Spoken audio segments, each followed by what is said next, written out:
Voilà pour ces informations. À venir un peu plus tard, eh bien, le revenu des agriculteurs du Québec est en forte baisse. Nous aurons une entrevue avec le président de l'Union des producteurs agricoles, Martin Caron, pour nous expliquer combien la situation est grave et quelles sont les solutions envisageables. Et pour tout connaître de l'actualité et des autres dossiers du jour, eh bien, je vous invite à consulter notre site Internet radio-canada.ca. Restez avec nous.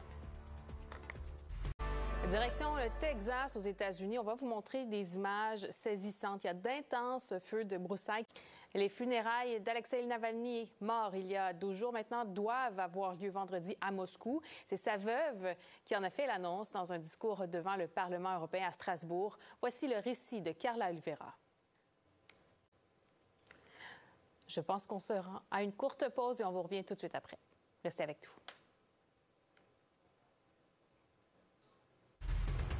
Bonjour, ici Élisa Serret avec vous pour les 2 prochaines heures sur ici RDI pour l'info maintenant. Alors, on va parler de différents sujets qui retiennent notre attention dans l'actualité, notamment du fait que Québec investit 2 millions de dollars pour... Au revoir.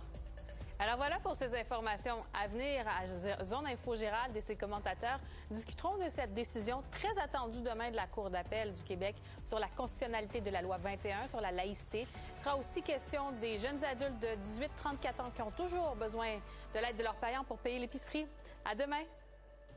Il y a des choses. Les feux de broussailles font toujours rage au Texas. 60 comtés ont maintenant déclaré l'état de catastrophe naturelle. Une dizaine de municipalités ont d'ailleurs demandé à leurs résidents d'évacuer.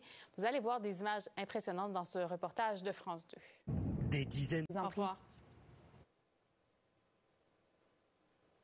La Cour supérieure tranche en faveur du CIUS de l'Estrichus dans un déchirant dossier de soins palliatifs à un petit bébé. Alors, le tribunal a donné droit au personnel soignant d'arrêter de prodiguer des soins actifs à un enfant d'un peu plus d'1 an, malgré l'opposition des parents. Voici les précisions de Marion Bérubé. Après